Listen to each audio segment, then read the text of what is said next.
Hi and welcome. My name is Massimo. I work for an Italian internet service provider, and in today's video I want to talk to you about FTTH GPON technology.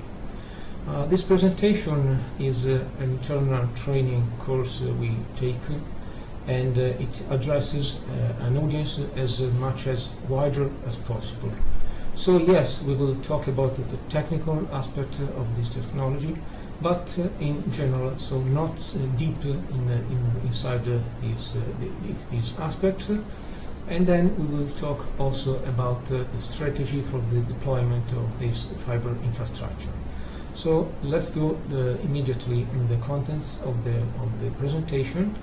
But before talking about FTTH GPON, it's important to have a brief overview about the history of a network service provider, what they did along the time in order of deployment of the access technologies to provide their services to end users, even the consumer or residential users or enterprise customer.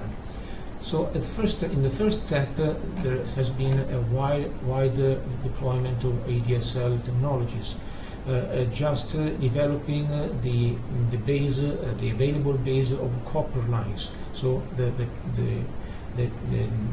twisted pair used for delivering just voice services.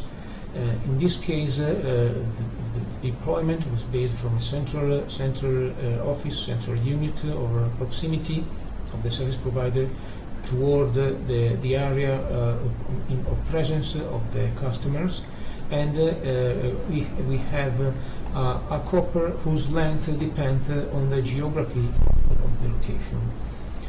Sometimes the copper reaches some locations, some sort of cabinets where there is a conjunction with the other coppers gathered together locally in small regions. Anyway, the technologies works with a length, and the length, of course, depends on the geographical dispersion and location of the end users. Having said that, ADSL has some problems. One problem is the attenuation of the signal, and it depends on the length of the copper. So as long as the copper is long from the central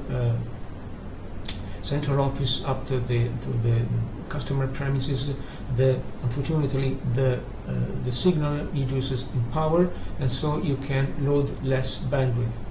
Another problem is it depends on the potential errors and interference which come, for example, from external sources like radio frequencies, or errors coming from other adjacent coppers.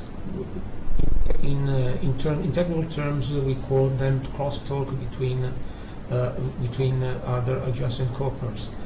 In all these problems summarized together reduce the potential of the bandwidth available.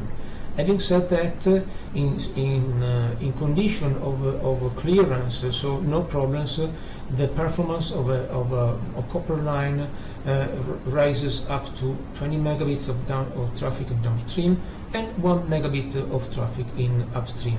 This is for the latest evolution of ADSL technologies, which for people working with this technology is called ADSL 2+, the newest evolution of standard ADSL.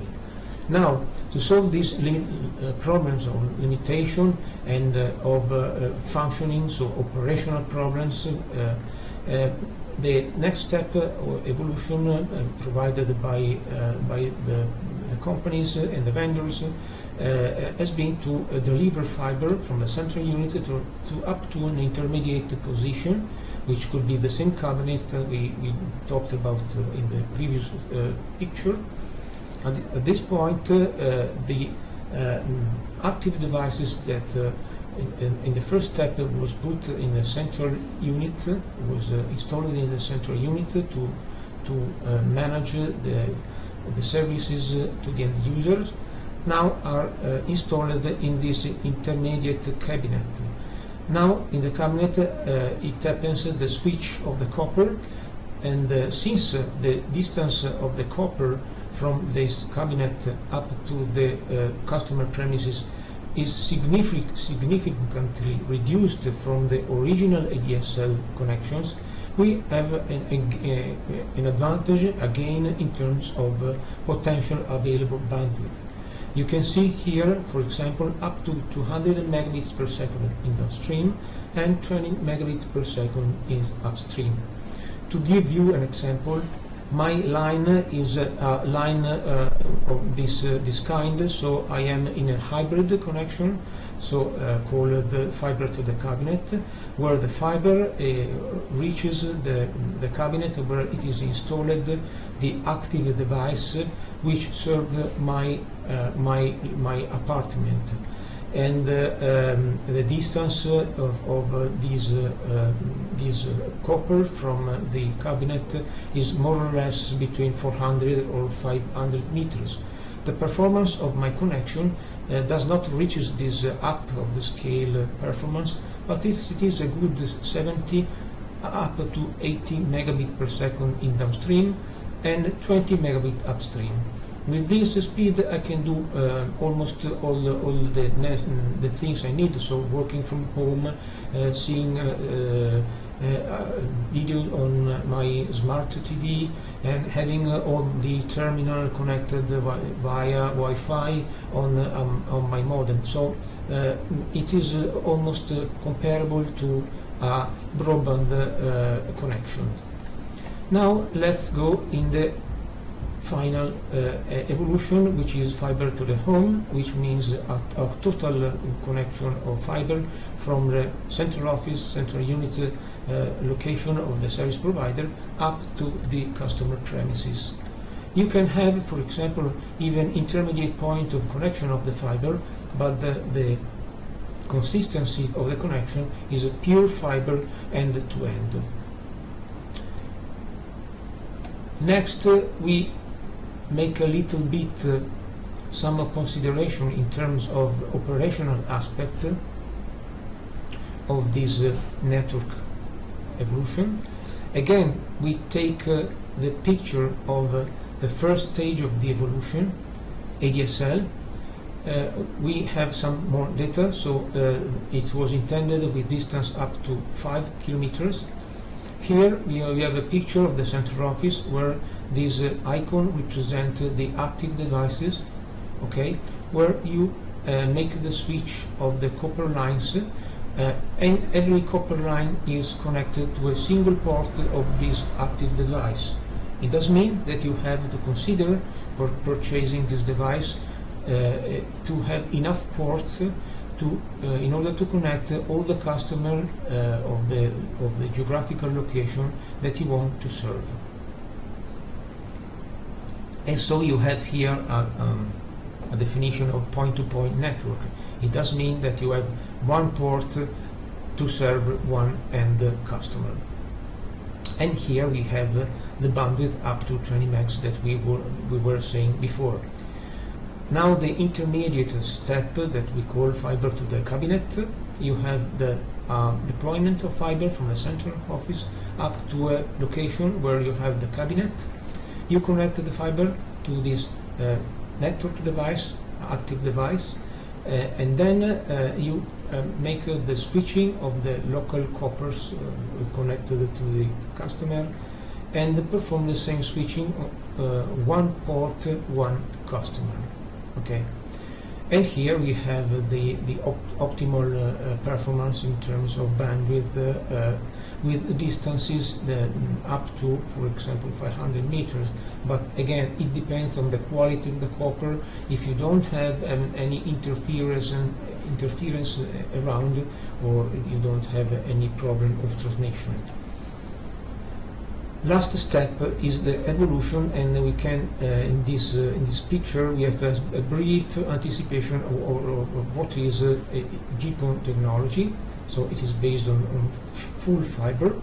You have in this case again a single fiber starting from the central office, and at a certain point of this deployment you have a joint connection from which starts several other point-to-point fiber connection which are planned and deployed to reach customer apartments, customer location, or buildings, or office buildings, and so on and so forth.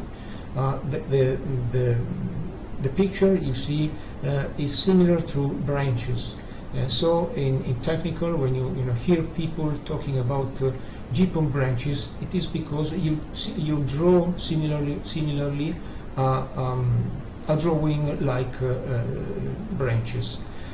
And the length of this covering area of these technologies is up to 20 kilometers. So you can see that even in large urban area like larger cities, you are capable to reach almost any potential customer you want to serve. The bandwidth it is around 1 gigabit per second and even more. One important thing is that from the operational point of view, one line is, in this case, the original single fiber line is connected to one single port of the active device used on the central office to serve all of these end users.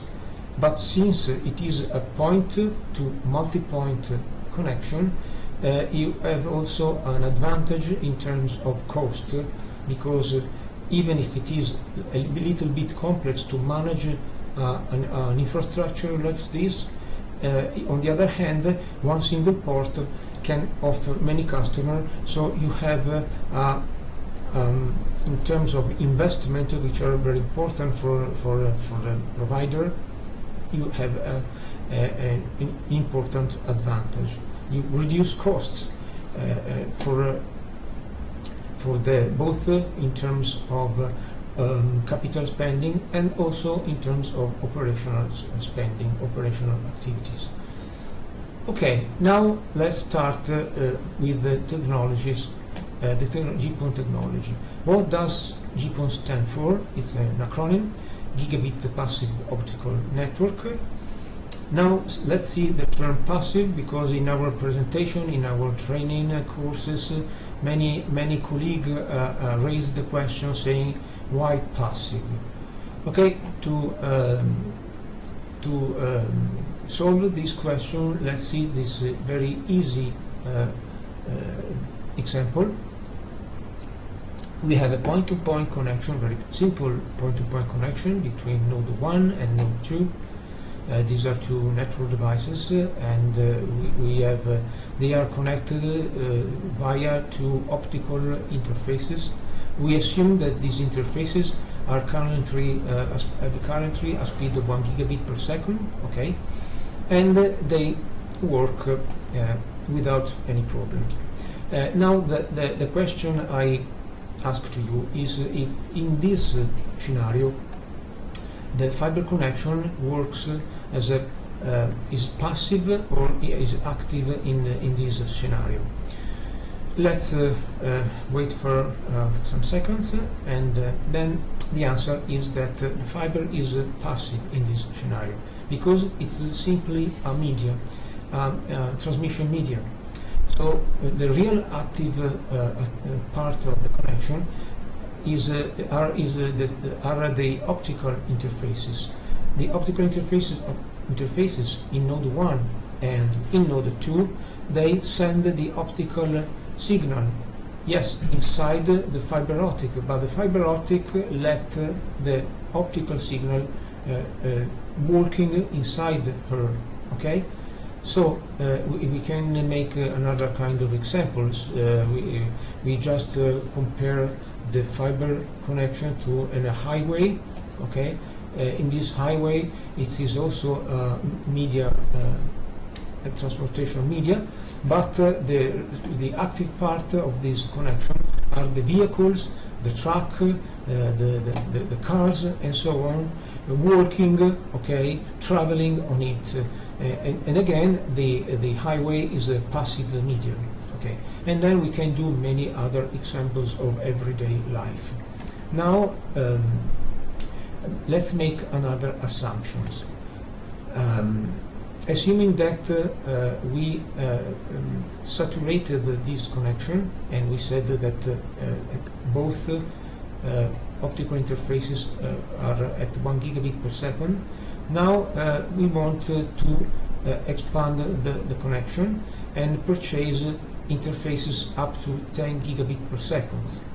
And now my question is, can I switch this connection on node 1 and node 2 without necessarily changing the fiber connection or purchasing another one?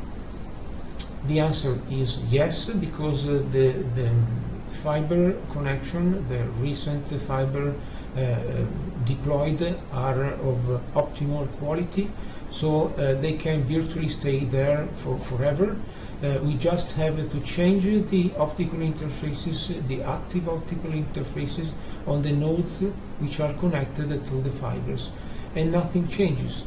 So from this assumption you can understand that for a service provider, once you have invested on the fiber, you have an investment that is delivered for many years, and from point of view in terms of capital spending, it is a great advantage. So in the future you just have to concentrate on the active devices.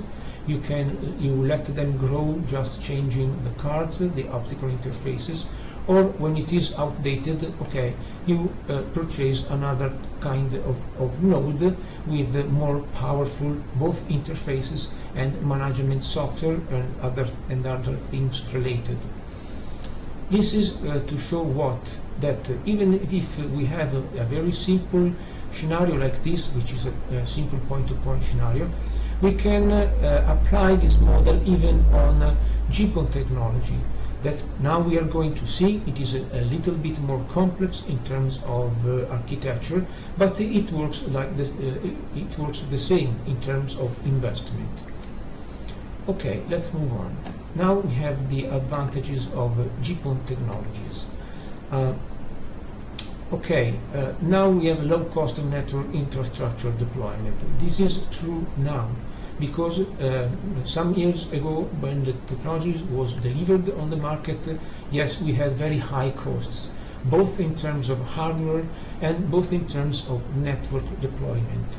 You know that the more the request on the market of some high-tech devices, the more it is the reaction of the different vendors developing the technologies and reducing the costs.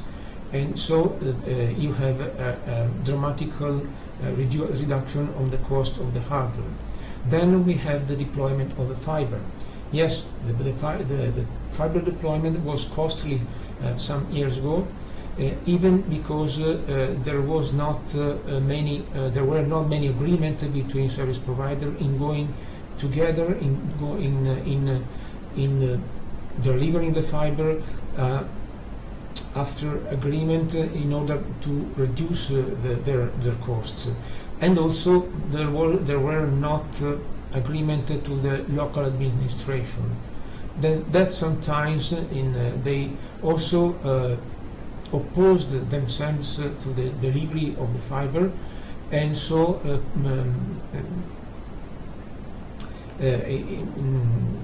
kind of avoiding the opportunity for the network providers to cover specific geographical location.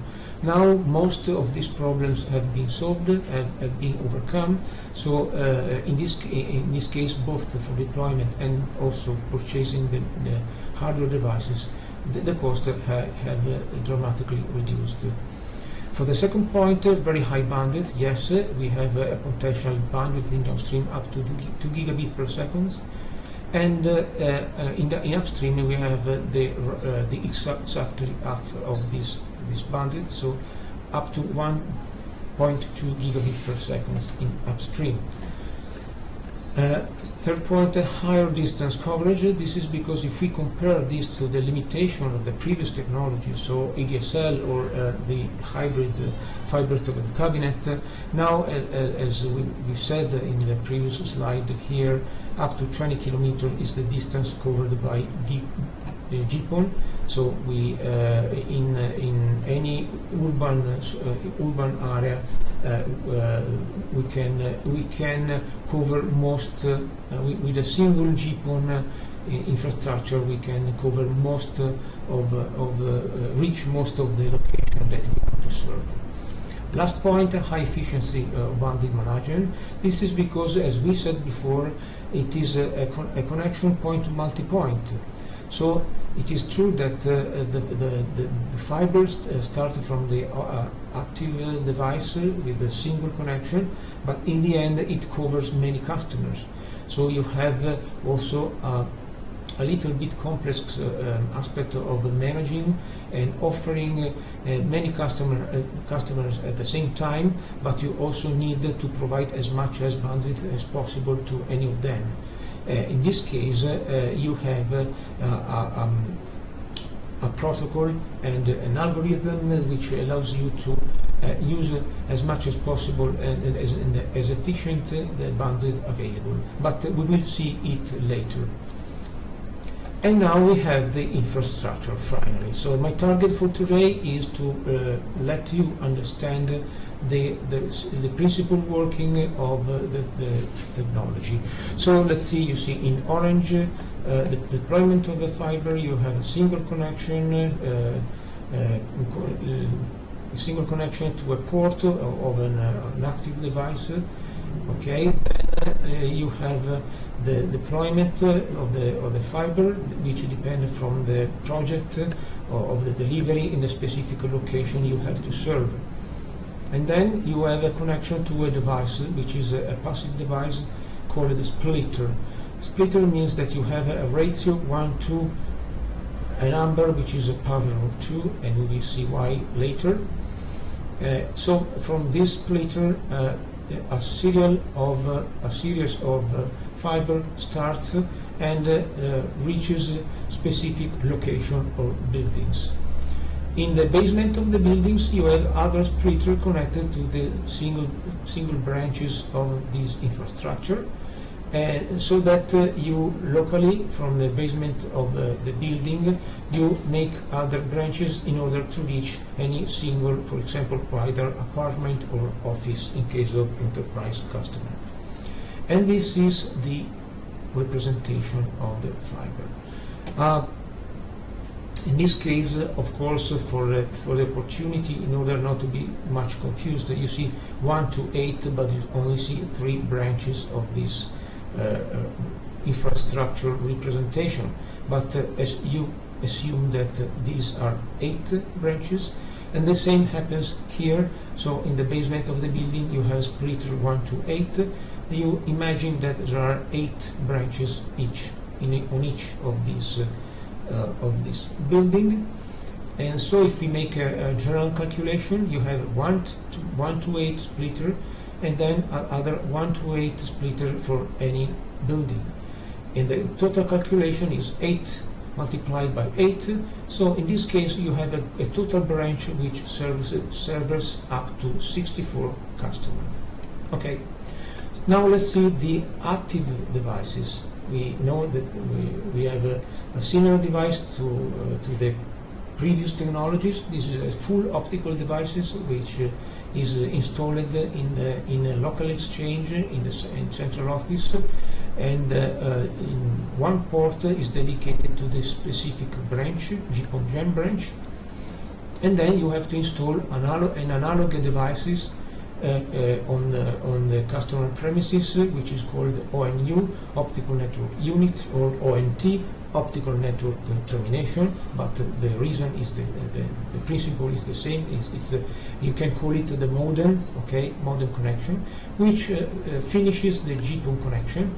So it has inside the intelligence, the technology to send communication and signaling to the main optical device in the local exchange in the central office, and they both together talk the GPON language, the GPON technology language. And that's it. So let's move on. A brief explanation about these active devices. So we have a different flavor of these devices according to the needs of the network operator, network provider, and the density of branches they have to serve. You can purchase a chassis, a modular chassis. You see where you insert specific GPON cards. This is an example of a GPON card. Inside these cards you have a certain number of ports, optical connection ports, where you terminate the GPON branches. Okay. Then you have other cards which are called common parts. Common parts contains the brain of these devices, so the root processor, other circuits for the general management of the device, power supply, and of course the connection toward the network. Okay, and also you have the fan for optimal cooling and refreshment, okay, refrigeration of the device. One common thing is that okay, the scope of these devices is to termination of GPON branches, and aggregation, termination of the traffic of the end users, and sending it in bidirectional flavor to the network, to the backbone network. If there is no need of modular devices, another good solution, which also saves not only money but also space and power supply, is based on these flat devices, also called pizza box, because they have a dimension called of about no more than 1 or up to 2 rack units. So in this case it's up to the provider the choice of which kind of active devices to install in central office. But then we have also the device delivered at the customer premises, and here we are. Sorry, it is this one. It might be either an external device, so that you can connect it through an Ethernet port to your modem already present in your home, or there is also the possibility to integrate an optical interface like this inside a modem. This happens when a service provider decided to build their own brand modem, and you can find many of them reasoning under these terms. So they purchase the optical interface and then integrate it, this GPON technology, GPON intelligence inside their own modem. It's a choice of the network service provider to follow this kind of solution. Let's jump a little bit back, okay, and see what is the passive optical splitter. As we said before, it is a passive device inside the infrastructure, the GPON infrastructure. You have a single fiber in regress, then you have this very small few millimeters, and exiting from it you have the ratio of fiber, which is a number on the potential of 2. One of the problems is managing all this fiber and avoiding to fold them, so you have specific optical fiber drawer like this, where a splitter is placed, and then any single fiber connection is carefully placed inside it. This drawer helps a lot the technician, the engineers working on them, on the network infrastructure. Now, let's see how it does work, the passive optical splitter. To give you a hint, I will show you this YouTube video. I give you the link inside the description of my video, and what we have here, we start the video. We have an engineer here showing us the principal working of the splitter, and you can do it at your home, just placing two pieces of wood. Better if they are white colored. You need a pointer, a laser pointer, and just you need just a little piece of plastic. Let's see how it works. So switching the light on the pointer, you see that okay, you have the signal reflected on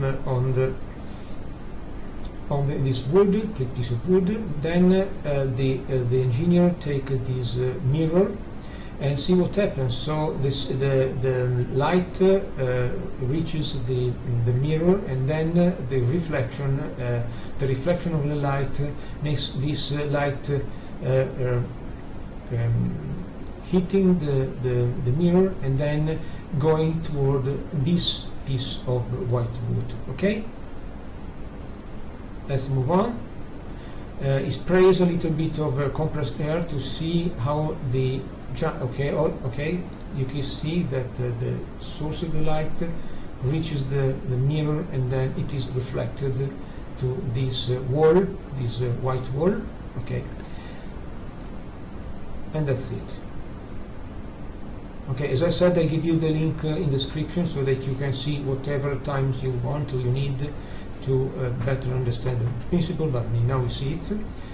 Now we remove the mirror and take a very simple piece of plastic that you can cut, for example, from a container of fruits or vegetables that you can purchase at the supermarket. Again, with the sprays, okay.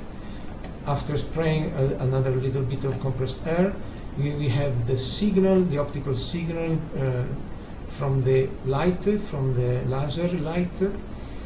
Part of the light is refracted in the plastic piece and hits this wall, but the other also is reflected. So we have two physical optical rules which are in this example.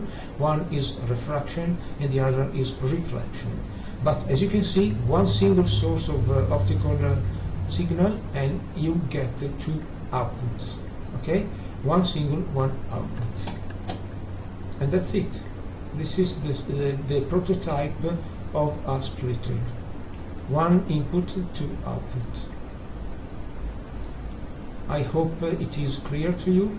If you have some question or problems, please write in the comments on this video, and let's see how to discuss and make more deeper in the concept. That's okay. Let's close it and then move to the presentation. So now I will explain you what does it mean from the production, in mass production of the splitter. So the principle we have, as you said, take the into account we have one single input, which is the optical signal, and then you have two outputs. This is the baseline of the working principle of the splitter. So you have this input, the signal, then you have a kind of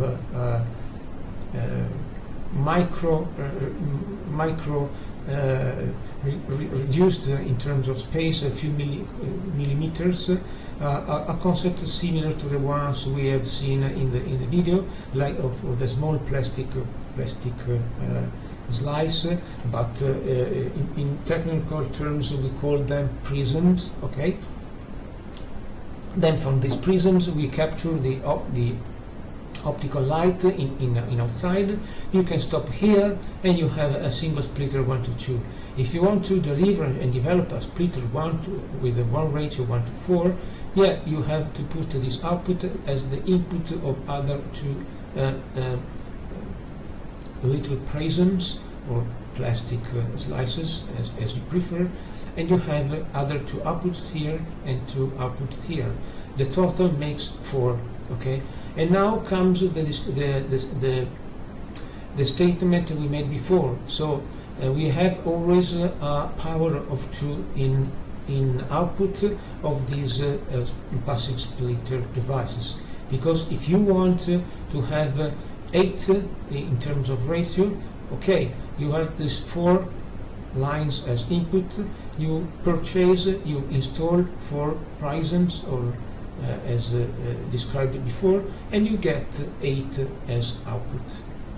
You can also purchase whatever you want on the market. You can find optical splitter with splitter ratio up to 116, even 32, or even 164. Whatever you want, you find on the market on the global price list of many vendors. And that's it. Again, if you have some comments or questions, please write down on the comment available on this video. Now let's move on. We already discussed about the CP, the GPON CPU installed at customer premises. Let's move on and describe a little bit the principle working of the technologies. So the main problems that engineers developing these technologies had to solve has been in upstream direction. And it is very simple to understand why, because yes, we have many customers to one single fiber which reaches the port of the optical interface of the device in the central office. But imagine what could happen if many customers at the same time send their optical signal to the splitter. We know that the splitter is a passive device, so it cannot take any decision. Whatever traffic arrives, it takes and send upstream to the network device. But physically, if there is a summarizing of different optical signals, it could be a problem inside the fiber, because the principle wants that one single signal light must traverse the network at a specific time. Now, to overcome this limitation, what did the engineers do? They just decided to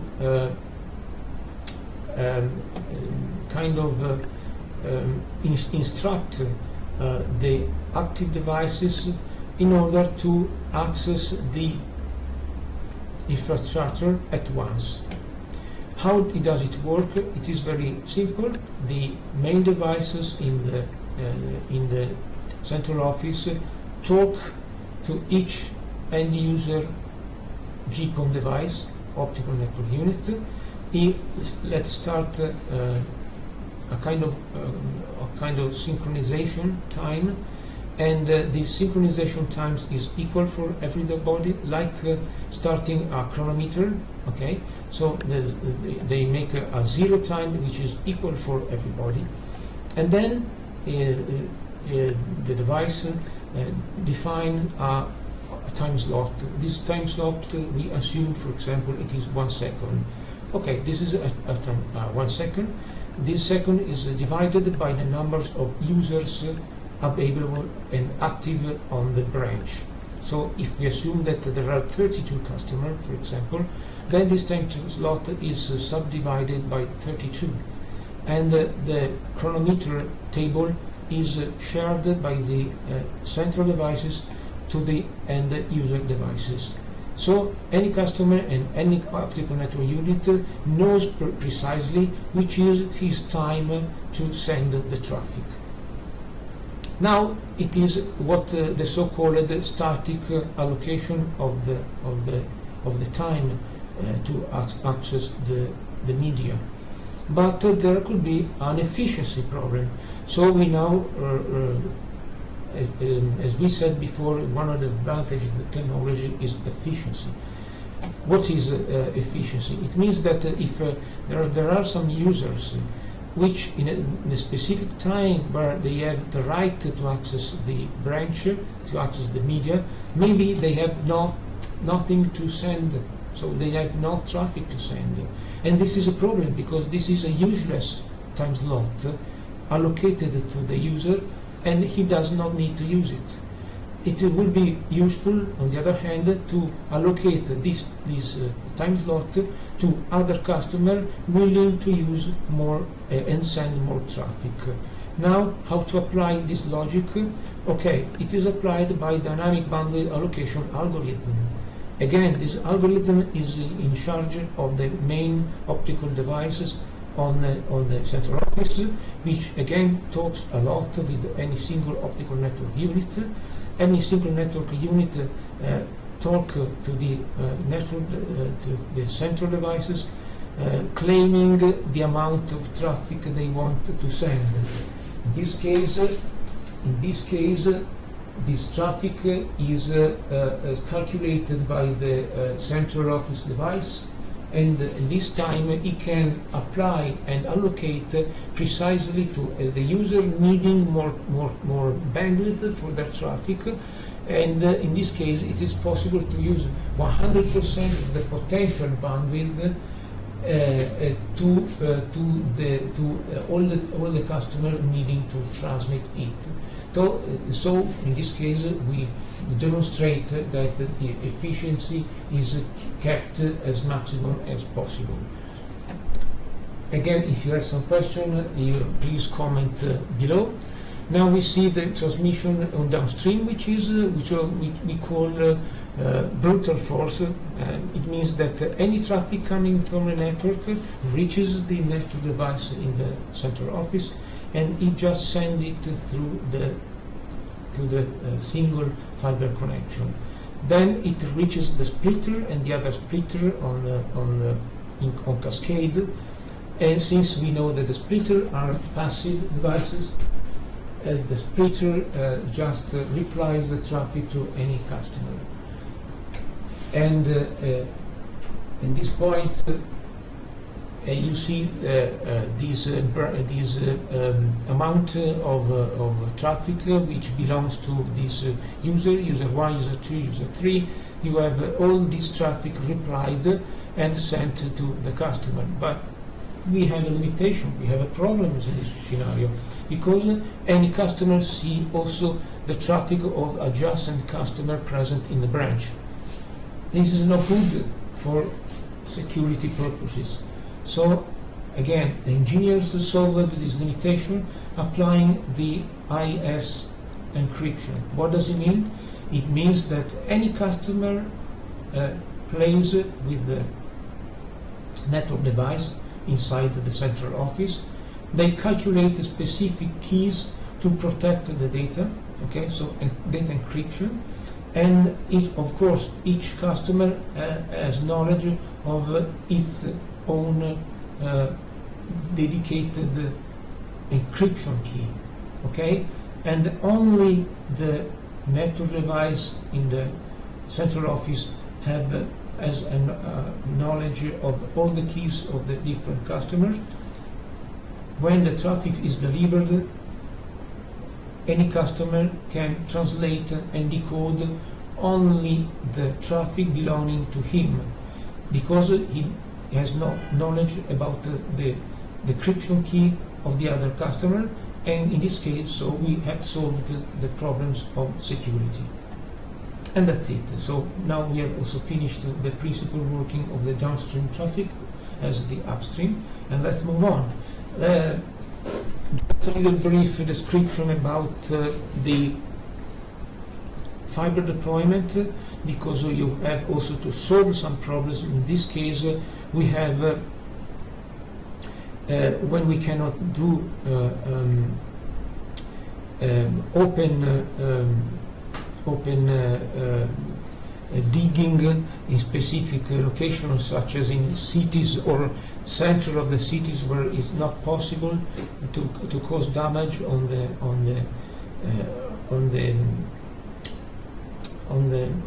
plan of the city. It is very common to use these specific devices which provide trenchless solutions. So it reduces dramatically the digging. In this case, from the project which has been delivered, you have a point of insertion where you dig, then the digging proceeds deeply in the ground, and then it reaches the reception pit where the fiber are delivered, and even the connectors to other fibers are finished and completed. In this case, also the device has some sensors which allow to avoid hitting other services, so causing damage of them. And in this case, in case they found them, they proceed more deeply in digging, and so the job is finished. Of course, these kind of devices are very costly, and it is also very costly, this kind of service, but assuming also the cost of digging on the open air, it is a good solution for the provider willing to cover specific area with this kind of problems, because it happens that you have to cross natural artificial obstacles, for example railways and highways. In this case, this is the only solution to cover a specific area and deliver the fiber. This is, on the other hand, a much easier solution, because if you are in extra urban location, you can provide a small trench with a very low, in terms of deep, not more than 30 centimeters or just a little more in terms of depth, and wide no more than 3-4 centimeters. So in this case, you can imagine that you can dig for more hundreds meters every day, and deploy the fiber in a very fast way. And this is a last slide showing you how to deliver and connect end users or offices in the buildings. Once you have installed the splitter, the basement splitter, you have a box where inside you have the connection, and every customer is served on demand. So when you have to deliver the service to the customer, you deploy the fiber. You have knowledge about the length of the fiber you have to deliver to the apartment or to the office, and then you deliver it. You make the switching, the connection into the box, and then you reach the apartment or the office, and that's it. What is the future for the GPON technology? Now we are here, okay, but in the meantime, the last years we have the delivery and availability of the current vendors available on the market. Now it is more affordable. The XGS-PON, which some years ago was a little bit costly, you see here 25 or 50 gigabit PON available. Yes, they are already available on the market, and now in the laboratories are already and also sooner or available on the market, even up to 100 gigabit per second. But now what comes from the network now, for instance, here in Italy or even in Europe, as far as I know, GPON is not yet full on the branches. Maybe for requirement coming from enterprise customer, in short term, XGS-PON will be one of the required services. So for today, my presentation is finished. Sorry for my English. If you have any question, please comment below on the video. If you like the presentation or you are interested in the argument, please put a like on the video. And if you want to join my channel, please subscribe it. I'm over for today's presentation. Thanks to you for attention, and see you next video. Bye bye.